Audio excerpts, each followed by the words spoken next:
Hello guys, कैसे हो आप सब। आई होप सब बढ़िया होंगे। हम आज लेके आए हैं नया topic, linear differential equation with constant coefficient. कल हमने कर लिया था linear differential equation of first order. आज हम linear differential equation with constant coefficient करने जा रहे हैं। चलिए शुरुआत करते हैं। कल हमने की थी linear differential equation of first order, उसमें जो ऑर्डर था किसी भी डिफरेंशियल इक्वेशन का क्या था, 1 था। अब आज जो हम करने जा रहे हैं उसमें जो इक्वेशन होगी डिफरेंशियल इक्वेशन वो कितने ऑर्डर की होगी, nth ऑर्डर की हो सकती है, मतलब एक से ज़्यादा ऑर्डर की होगी, 2, 3 या nth ऑर्डर की भी हमारी डिफरेंशियल को हो सकती है। तो लिखिए the differential equation of the form a naught D N Y D X N A one D N n minus 1 y dx n minus 1 plus a2 dn minus 2 dx n minus 2 plus up to an minus 1 dy by dx plus any equal to q। तो ये differential equations में होगी हमारी। इसमें जो degree power होगी वो एक से ज़्यादा होगी, एक से ज़्यादा ही होनी चाहिए, क्योंकि अगर एक हो गई तो वो हमारी क्या बन जाएगी, linear differential equation of first order की बन जाएगी। लेकिन हम आज कर रहे हैं linear differential equation of nth order. तो एग्जांपल इसका ये रहा, D cube Y D X cube plus 3 D two Y Y D X square minus 6 D Y Y D X plus 2 Y equal to sine X. तो इस प्रकार की जो हमारी इक्वेशन होगी वो होगी the linear differential equation with constant coefficient. Clear. अब इस क्वेश्चन में हम करेंगे क्या, जनरली हम डी वाई डी एक्स को किस में रिप्लेस करेंगे, डी वाई डी एक्स को हम लिखेंगे कैपिटल डी। क्या लिखेंगे, डी वाई डी एक्स को कैपिटल डी। वो हमारी इक्वेशन कन्वर्ट होकर किस में बन जाएगी, F D Y equal to क्या, जो हमारा डेरिवेटिव वाला ये फॉर्मूला फॉर्म होगी सारी, उसको डी में कन्वर्ट करने के बाद वो हमारी इक्वेशन किस में बन जाएगी, F D into Y is equal to क्या। यहाँ पे एफ डी क्या होगा हमारा, एफ डी होगा D N minus 1 D N minus 2 up to D N. ठीक है, जैसे एग्जांपल दे रखा है, ये क्वेश्चन दे रखी है हमें, D cube Y Y D X square 3 D two Y Y D X square minus 6 D Y Y D X plus 2 Y equal to sine 5x। तो हमने डेरिवेटिव को चेंज करना है डी में, तो क्या बन जाएगा, डी क्यूब प्लस साथ में क्या है 3, अब डबल डेरिवेटिव है तो डी स्क्र, फिर माइनस 6, सिंगल डेरिवेटिव है तो डी, इसके साथ बाई आएगा पहले तो, फिर बाई को हम कॉमन निकाल लेंगे, और प्लस में क्या पड़ा है 2 बाई बराबर में साइन एक्स पड़ा ही है। तब बाई कॉमन क्या आ जाएगा, D cube plus 3 D square minus 6 D plus 2 by common बराबर में साइन एक्स पढ़ाई है। तो ये हमारी जो क्वेश्चन कन्वर्ट हो जाएगी किसमें, F D Y is equal to sine X, और एफ डी हमारा क्या होगा, ये वाली टर्म हमारी क्या होगी, एफ डी होगी। तो ये रहा हमारा एफ डी। क्लियर। अब ऑक्सिलरी इक्वेशन क्या होती है, ऑक्सिलरी इक्वेशन क्या हो जाएगी, जो हमारा F D Y equal to Q X है, हम डी की जगह कोई भी कांस्टेंट पुट कर दें, एम पुट कर दें अगर डी की जगह है, तो वो हमें m की वैल्यू देगा। हम किसी भी ये जो हमारी इक्वेशन बनेगी ये या तो क्वाड्रेटिक बनेगी या क्यूबिक बनेगी या क्वाड्रेटिक बनेगी। तो हम इस क्वेश्चन को सॉल्व करने के लिए d की जगह क्या पुट कर दें, m पुट कर दें, उसको किसके को रख दें, 0 के को रख दें, तो वो हमारी इक्वेशन क्या बन जाएगी, ऑक्सिलरी इक्वेशन बनेगी। जैसे एग्जांपल है, ये हमारी कोई इक्वेशन है, अब हमने इसमें डेरिवेटिव को चेंज किया डी में, डेरिवेटिव को चेंज करने में के बाद हमारे पास क्या आ गया, F D Y is equal to sine 5x। अब हमने डी को क्या किस में चेंज कर दिया, एफ एम में, एफ एम में चेंज करने के बाद उसको किसके को रख दिया, 0 के को रख दिया। तो ये हमारी कौन सी इक्वेशन बन गई, ऑक्सिलरी इक्वेशन बन गई। क्लियर। सबसे पहले किसी भी डिफरेंशियल इक्वेशन को डी वाली फॉर्म में चेंज करना है, डी वाली फॉर्म में चेंज करने के बाद हमें उसकी ऑक्सिलरी इक्वेशन बनानी है, डी की जगह कोई भी कांस्टेंट पुट करके। आपकी मर्जी है, आप एम पुट करो, एल पुट करो, ए पुट करो, बी पुट करो, एम कुछ भी हो सकता है, कांस्टेंट कोई भी हो सकता है, लेकिन उसके बाद हमें उसको रखना किसके इक्वल है, 0 के इक्वल रखने के बाद वहाँ से एम की वैल्यूज़ निकलेंगी। क्लियर। फिर बात आती है कि इतना करने के बाद इसका सल्यूशन कैसे आएगा, तो इसका सल्यूशन आएगा दो टाइप में, एक तो कम्प्लीमेंट्री फैक्टर और एक आएगा पार्टिकुलर इंटीग्रल। कम्प्लीमेंट्री फैक्टर क्या होगा, a function x which satisfy the linear differential equation F D Y equal to zero. अगर कोई इक्वेशन किसको सेटिस्फाई करती होगी, F D Y equal to zero, अगर किसी भी इक्वेशन के इक्वल में जीरो आ गया तो हमें सिर्फ कम्प्लीमेंट्री फैक्टर की ही ज़रूरत पड़ेगी। अगर किसी इक्वेशन में F D Y is equal to क्या हो, यानी कि यहाँ पे कोई राइट हैंड साइड में कोई फंक्शन आ गया तो हमें उसका निकालना पड़ेगा क्या, पार्टिकुलर इंटीग्रल। यहाँ तक बात क्लियर हुई। यानी कि बात यहाँ पे हम कह सकते हैं होमोजीनियस की। अगर होमोजीनियस इक्वेशन हमारी क्या होती है, जिसके इक्वल में जीरो हो, अगर हमारी होमोजीनियस इक्वेशन हुई तो हमें सिर्फ कॉम्प्लीमेंट्री फैक्टर ही निकालना है। लेकिन अगर हमारी इक्वेशन हुई नॉन होमोजीनियस, इक्वल में कुछ ना कुछ वैल्यू हुई, तो हमें पार्टिकुलर इंटीग्रल भी निकालना है और उसका जो जनरल सोल्यूशन आ जाएगा वो क्या आएगा, y equal to complementary factor plus particular integral, मतलब दोनों का जो सम होगा वो हमारा क्या आ जाएगा, सोल्यूशन आ जाएगा। क्लियर। तो हम आगे देखेंगे कॉम्प्लीमेंट्री फैक्टर और पार्टिकुलर इंटीग्रल निकालते कैसे हैं। अब देखिए, suppose linear differential equation F D Y equal to क्या हो, ये हमारी लीनियर डिफरेंशियल इक्वेशन है, तो कंप्लीट सोल्यूशन इसका हमने कर लिया, क्या होगा, Y equal to C F complementary factor plus particular integral. Clear. C F हमारा complementary factor, P I particular integral. Clear. अब कॉम्प्लीमेंट्री फंक्शन की बात करते हैं। A function x which satisfy the linear differential equation F D Y equal to zero. ये बात हमने कर ली कि कोई भी डिफरेंशियल इक्वेशन किस फॉर्म में, F D Y equal to zero की फॉर्म में होगी, तो वो उसमें हमें निकालना पड़ेगा क्या, कॉम्प्लीमेंट्री फैक्टर। अब डिटर्मिनेशन ऑफ कॉम्प्लीमेंट्री फैक्टर। अब कॉम्प्लीमेंट्री फैक्टर हम निकालते कैसे हैं, क्या कह रहा है, कहता है consider the linear differential equation F D Y. हमें क्या करना है, सबसे पहले एक डिफरेंशियल इक्वेशन को किस में कन्वर्ट कर लेना है, F D Y equal to zero form में कर लेना है। उसके बाद हमें बनानी है उसकी ऑक्सिलरी इक्वेशन, एफ डी की जगह क्या पुट करेंगे, एफ एम, उसको रख देना है जीरो के इक्वल। यहाँ से हमारे पास ये वाली इक्वेशन बन जाएगी। अब इसको सॉल्व करना है, इस ऑक्सिलरी इक्वेशन को, इसके रूट निकालने हैं, यानी कि अगर क्वाड्रेटिक है तो 2 रूट आएंगे, अगर क्यूबिक है तो 3 आएंगे, इसलिए आगे इससे बढ़ता जाएगा। तो अगर ऑक्सिलरी इक्वेशन को जब से हम सॉल्व करेंगे, सपोज करते हैं कि उसके कितने एनथ अगर ऑर्डर की हमारी डिफरेंशियल इक्वेशन है तो उसके एन रूट आ गए, कौन कौन से, m1 m2 m3 up to mn। ठीक है, तो the N root of the auxiliary equation, ये क्या हो जाएंगे, उस ऑक्सिलरी इक्वेशन के क्या हो जाएंगे, एन रूट हो जाएंगे।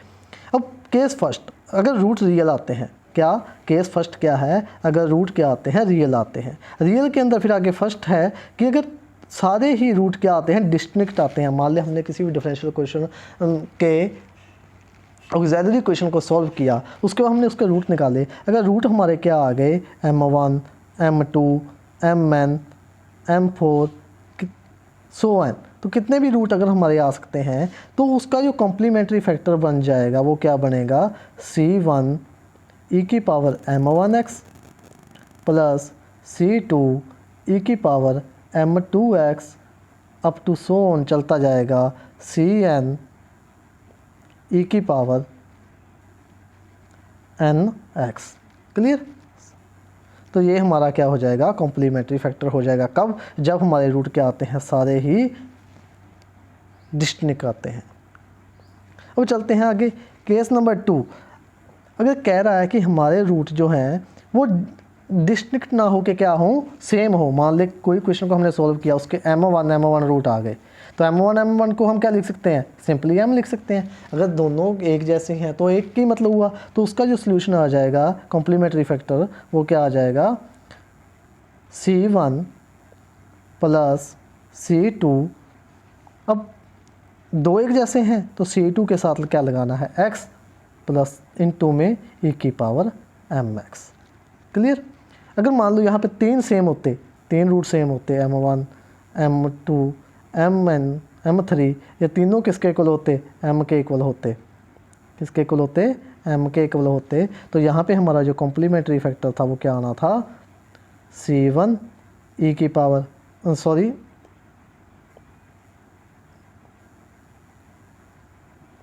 कॉम्प्लीमेंट्री फैक्टर आ जाएगा c1 plus c2x plus c3x square bracket close e की पावर mx। एक्स। इस तरह हमारा रूट आगे की आगे ये चलता जाएगा। अगर 3 रूट है तो 3 कांस्टेंट आएंगे और एक्स स्क्वायर तक आएगा, एक जैसे हैं। तो अगर एक जैसे नहीं है तो C1 + C2 जो हमने पीछे किया था वैसे ही करना है। क्लियर? इतनी बात क्लियर होगी तो हम आगे चलें।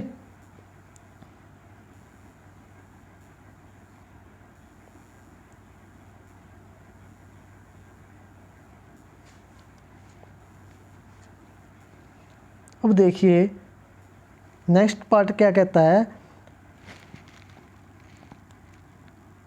अब अगर मान लो दोनों ही मिक्स आ गए, 2 रूट तो डिफरेंट हैं M1 एंड M2, लेकिन बाकी दो रूट क्या हैं, सेम। M3 और M4 क्या हैं, सेम है, यानी कि वो M ही है। तो हमारा जो कॉम्प्लीमेंट्री फैक्टर हो जाएगा वो क्या हो जाएगा, C1 ई की M1x प्लस C2 ई की M2x। ये तो ये 2 डिफरेंट रूट के लिए आ गया। अब प्लस में क्या करना है, ये दोनों सेम है तो C3 प्लस C4 x। अब x आएगा, दो रूट सेम है तो इनटू में e की पावर mx। क्लियर? अगर दोनों मिक्स हो, 2 सेम हो और 2 डिफरेंट हो। क्लियर? तो ये इस तरह से हो जाएगा। अब नेक्स्ट पार्ट है, अगर हमारे रूट क्या आ जाए, मान लो जो हमारे रूट हैं वो किस में आ जाए, रूट में आ जाए, मतलब उसकी कोई वैल्यू, मतलब एग्जैक्ट वैल्यू ना हो, रूट में आ जाए। जैसे M1 किसके इक्वल आ जाए,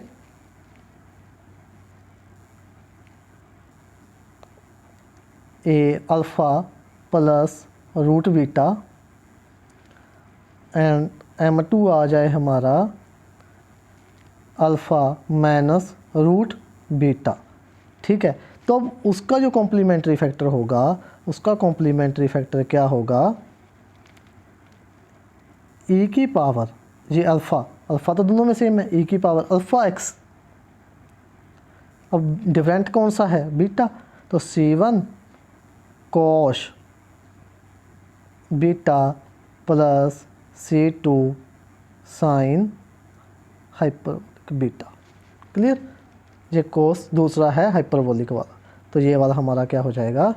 अगर 2 रूट हमारे क्या आते हैं, कम्प्लेक्स आते हैं, कम्प्लेक्स नहीं बोल सकते क्योंकि इसमें ओइटा नहीं आ रहा, मतलब एग्जैक्ट ना आए, रूट में आ जाए, तो उसका जो सोल्यूशन है वो हम ऐसे निकालेंगे। Clear?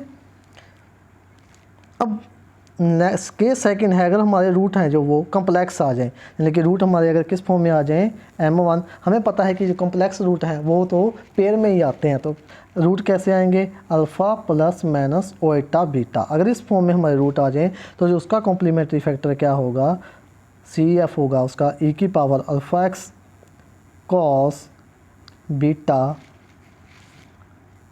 C1 cos beta x plus C2 sign beta x।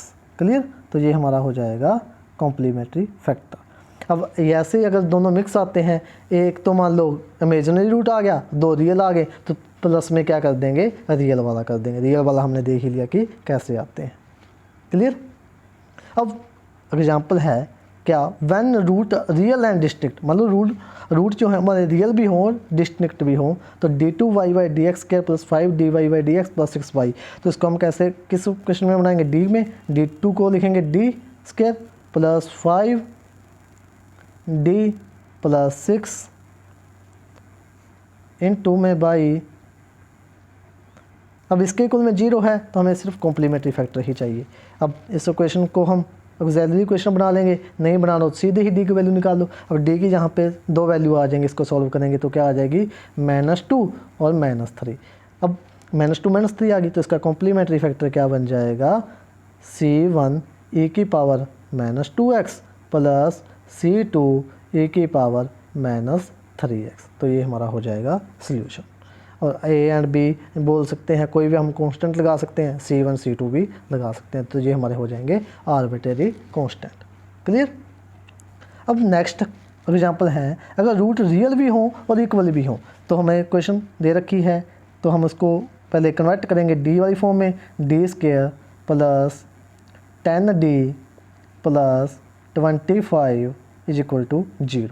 Convert कर दिया। तो यहाँ पे अगर इसको सॉल्व किया तो डी की कौन सी 2 वैल्यू आ जाएंगी, -5 और -5। डी की 2 सॉल्व तो सभी को करना आता है ना क्वाड्रेटिक, तो 2 वैल्यू जो आ गई। अब इसका कॉम्प्लीमेंट्री फैक्टर हम लिखेंगे क्या, CF लिखेंगे C1 प्लस C2x। 2 सेम है तो 2 रूट हैं तो 2 कोफिशेंट e की पावर -5x। तो ये हमारा हो जाएगा solution y equal A. C1 and C2 क्या है, आर्बिट्रेरी कांस्टेंट है, इसने a और b ले रखा है, आप a और b भी ले सकते हैं। क्लियर। अब थर्ड आता है when root are complex number. Complex root हो तो पहले कन्वर्ट करिए इस क्वेश्चन को। देखिए क्या बन जाएगी, d² plus d plus 1 is equal to 0। तो रूट क्या आ जाएंगे इसके, देखिए सॉल्व करने पे, सॉल्व आप खुद कर लेना इसको क्योंकि इतना तो आपको आता है। -1/2 प्लस ओटा √3/2। अब 2 रूट ये पेयर में आते हैं तो पेयर में आ गए। अब देखिए इसका जो हमने लिखना है क्या, कॉम्प्लीमेंट्री फैक्टर। तो कॉम्प्लीमेंट्री फैक्टर हमने क्या किया था, CF इसका किया था e की पावर α x। अल्फ़ा यहाँ पे क्या है, -1/2, तो e की पावर -1/2x इंटू में क्या C1 cos √3/2x plus C2 sin √3/2x। अब ध्यान रखना यहाँ पे ओटा नहीं लगाना होता, इसके बीच में ना ओटा नहीं लगाना होता, सिंपल ही लिखना होता है। तो ये हमारा क्या बन जाएगा, सोल्यूशन बन जाएगा कम्प्लेक्स नंबर का। क्लियर। अब बात करते हैं हम पार्टिकुलर इंटीग्रल की, डिटर्मिनेशन ऑफ पार्टिकुलर इंटीग्रल, कि पार्टिकुलर इंटीग्रल कैसे निकालते हैं। क्लियर। तो पार्टिकुलर इंटीग्रल निकालने के लिए हमें किस फॉर्म में, ये क्वेश्चन होगी हमारी f/dy is equal to Q. अब ये नॉन होमोजीनियस है, इसके में कुछ ना कुछ आएगा, कोई ना कोई वैल्यू आएगी। तो सबसे पहले इनमें इसको क्या लिखना पड़ेगा, 1/fd इंटू में क्यू, इस फॉर्म में लिखना पड़ेगा। इस फॉर्म में लिखने के बाद अब अगर हमारा क्यू क्या है, e की x है, तो हम करते हैं, देखिए स्टार्ट। ये पहला केस है हमारा, अगर क्यू हमारा क्या है, e की पावर में है तो क्या आ जाएगा, अगर क्यू हमारा क्या है e की ax, ठीक है, तो 1/fd e की ax। तो आपने इसमें करना क्या है, इसमें आपने सिंपली d को किस में चेंज करना है, यहाँ पे जो a होगा, जहाँ पे e की पावर में a जो होगा d को उससे रिप्लेस करना है, यानी कि d की जगह क्या पुट कर देना है, a। अब d की जगह a पुट करेंगे तो जो क्या बन जाएगा हमारा 1/fa इंटू e की ax। क्लियर। अब इसको सॉल्व कर देना तो ये हमारा क्या आ जाएगा, पार्टिकुलर इंटीग्रल आ जाएगा। ठीक है, बट इसमें एक चक्कर पड़ जाता है। चक्कर क्या पड़ता है कि अगर मान लीजिए हमारा जो एफ ए है डिवाइड में है, वो अगर वो 0 आ गया, क्या अगर एफ ए हमारा 0 के इक्वल आ गया तो ये तो हमारी इक्वेशन क्या हो जाएगी, इनवैलिड हो जाएगी।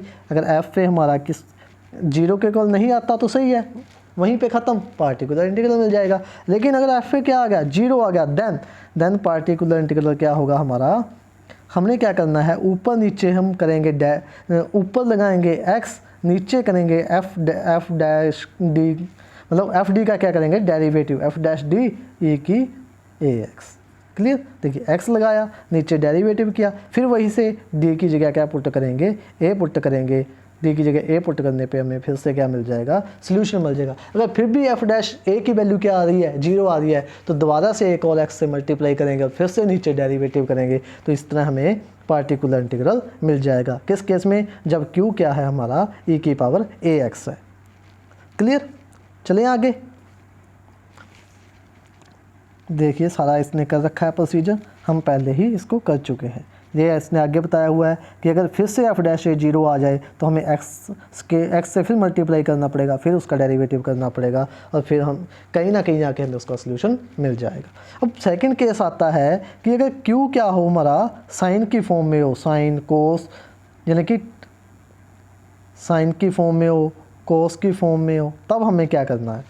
तो देखिए साइन x हो या कोस ax भी हो, तो हम क्या लेके चलते हैं, साइन ax भी लेके चलते हैं। तो पार्टिकुलर इंटीग्रल क्या, 1y FD।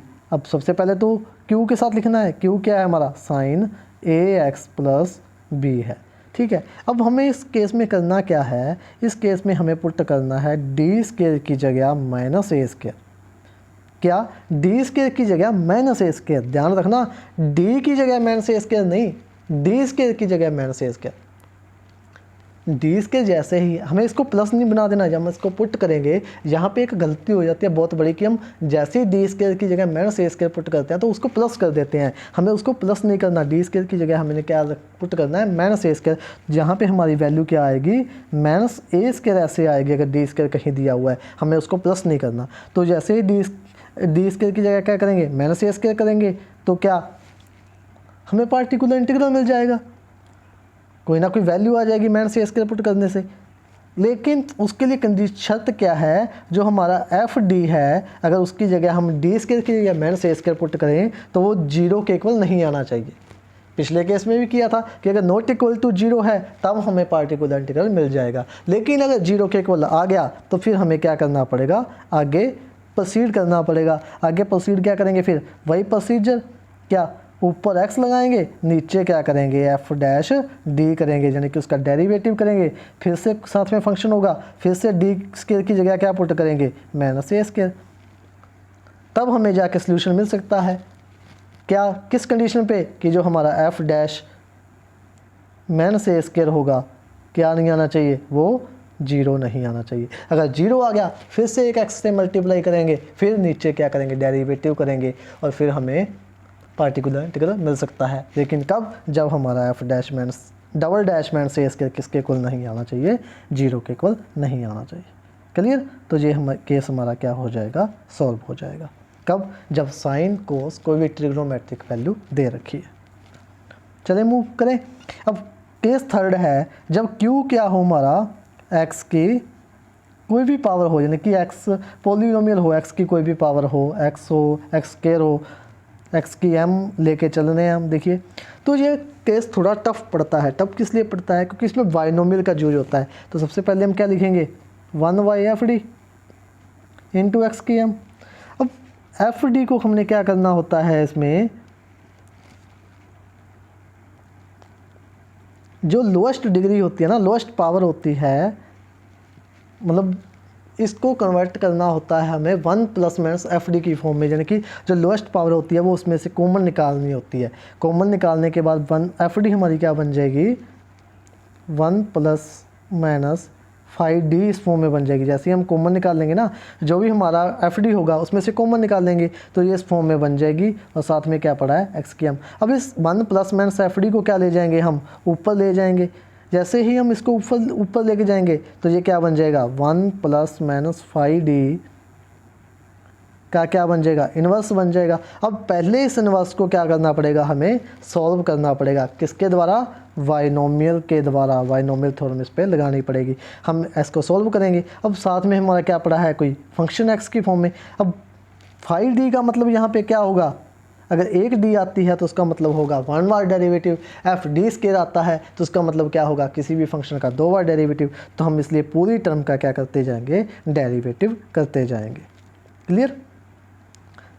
वो केस टफ, ये केस थोड़ा टफ पड़ता है, इसलिए इसका एग्जाम में क्वेश्चन थोड़ा सा मुश्किल ही आना, लेकिन फिर भी आपने करना है, इसको ट्राई जरूर करना, एक बार समझ आपको आ जाएगा। क्लियर। अब केस फोर्थ क्या है, जब ई की एक्स और बी साथ में आ जाए, मान लो एक तो ई की एक्स आ जाए और उसके साथ कोई फंक्शन आ जाए, मान लो साइन एक्स आ गया, कोस एक्स आ गया, तो हम लेके चल रहे हैं ई की एक्स बी। ई की एक्स तो आएगा ही आएगा, साथ में कोई भी फंक्शन आ सकता है, एक्स आ सकता है, साइन एक्स आ सकता है, कुछ भी आ सकता है। तो हमने क्या से सॉल्व करना है इसका particular integral, 1y F D तो हमारा लेना ही लेना है, ई की ए एक्स इंटू बी होगा। तो हमने ई की एक्स को पहले सॉल्व करना है। ई की एक्स को सॉल्व करने के लिए क्या करेंगे, हम ई की एक्स को आगे ले जाएंगे, क्या करेंगे, ई की एक्स को आगे ले जाएंगे, और जो ये ए होगी ना हमारी, वो किस में जोड़ देंगे, डी में प्लस कर देंगे, डी में जोड़ देंगे। जहाँ जहाँ डी होगा वहाँ हम क्या कर देंगे, डी प्लस ए कर देंगे, और फिर बाद में जो क्वेश्चन बनेगी उसको बी के साथ क्या कर लेंगे, सॉल्व कर लेंगे। ये हमने किया ही है पीछे, बी कुछ भी हो, साइन एक्स की फॉर्म में हो, एक बार और ई की एक्स के फॉर्म में हो, कुछ भी हो सकता है बी, तो हम उसको उसके द्वारा मेथड लगा के सॉल्व कर लेंगे। क्लियर? तो ये था हमारा केस नंबर 4।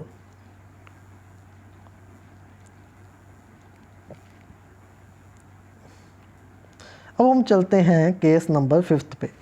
केस नंबर 5 क्या है? अगर हमें निकालना हो किसका, 1y डी माइनस अल्फ़ा का। 1y डी माइनस अल्फ़ा किसके इक्वल होता है? ये होता है ई की पावर अल्फ़ा एक्स। ये बहुत ही इंपॉर्टेंट रहता है, सीधा ही पूछ लेते हैं पेपर में इसको। 1y डी माइनस अल्फ़ा किसके इक्वल होता है? ई की अल्फ़ा एक्स इंटीग्रेशन, अगर यहाँ पे माइनस अल्फ़ा है तो बाहर क्या आएगा? अल्फ़ा, और अंदर क्या आएगा? ई की माइनस अल्फ़ा इंटू में Q D X. Clear? 1y D minus alpha E की पावर अल्फ़ा एक्स इंटीग्रेशन के अंदर क्या आएगा? ई की power minus alpha x Q D x. और इसका उल्टा भी होता है एक, अगर क्या करें 1 प्लस डी अल्फ़ा निकालना हो तो क्या होएगा? देखो यहाँ पे प्लस का अल्फ़ा है तो बाहर क्या आएगा? माइनस का, ई की power minus alpha x integration के अंदर ई की alpha x Q D x. तो ये क्या है? एक बहुत ही इंपॉर्टेंट रिजल्ट है जिसको कि एग्जाम में सीधा ही पूछ लेते हैं। क्लियर? इसको आपको लर्न करना है। अब ये एक एग्जाम्पल है डिफरेंशियल इक्वेशन। देखिए पार्टिकुलर इंटीग्रल ई की पावर 2x वाला कैसे सॉल्व किया है इन्होंने। हमारे पास एफ डी क्या था?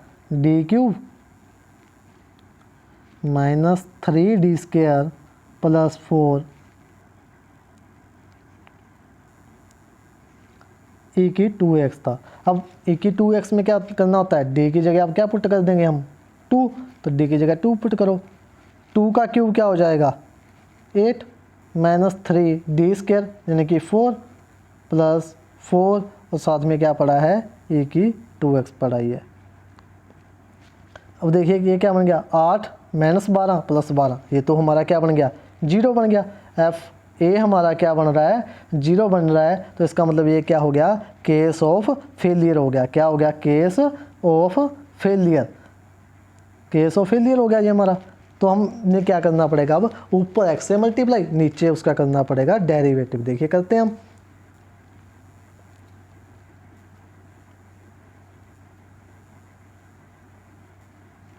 देखिए ऊपर एक्स से मल्टीप्लाई,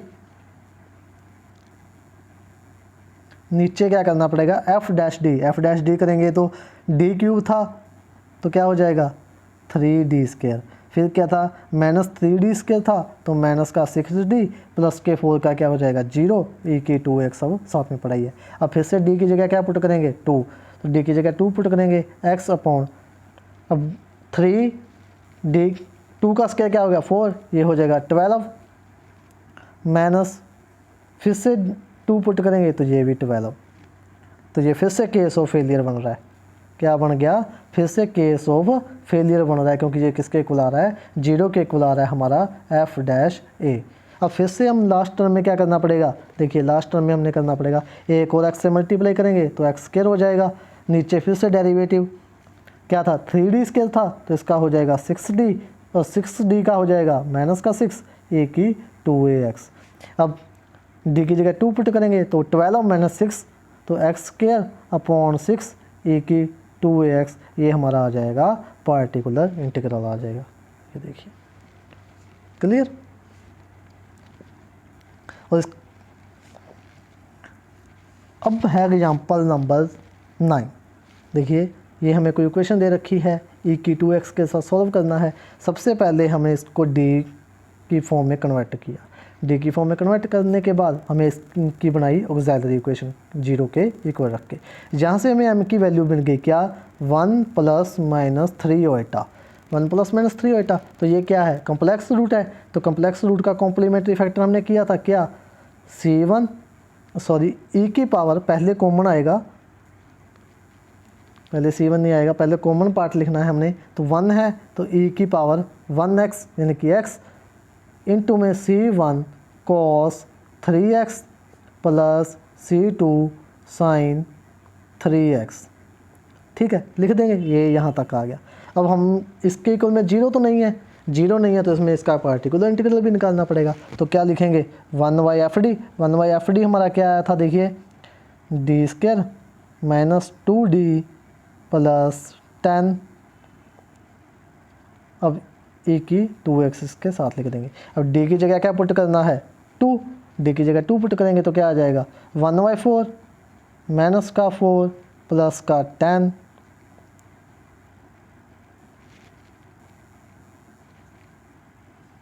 e की 2x, 4 से 4 कैंसिल तो ये आएगा 1/10 e की 2x, ये हमारा पार्टिकुलर इंटीग्रल। अब कंप्लीट सोल्यूशन हमने किया था, क्या होता है y = CF + PI, तो हम दोनों को जोड़ देंगे वो हमारा आ जाएगा कंप्लीट सोल्यूशन। क्लियर?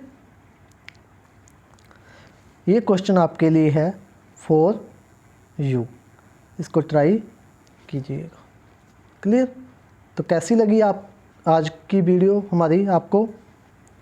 अगर आपको इसकी PDF चाहिए तो आप हमारे डिस्क्रिप्शन बॉक्स में जाके हमारा टेलीग्राम चैनल ज्वाइन कर सकते हैं और वहाँ हमें मैसेज करके इसकी PDF आप ले सकते हैं। इसके क्वेश्चन की प्रैक्टिस, क्वेश्चन की सॉल्व क्वेश्चन की, जिस प्रकार की भी PDF आपको चाहिए वो आपको मिल जाएगी हमारे टेलीग्राम चैनल पर।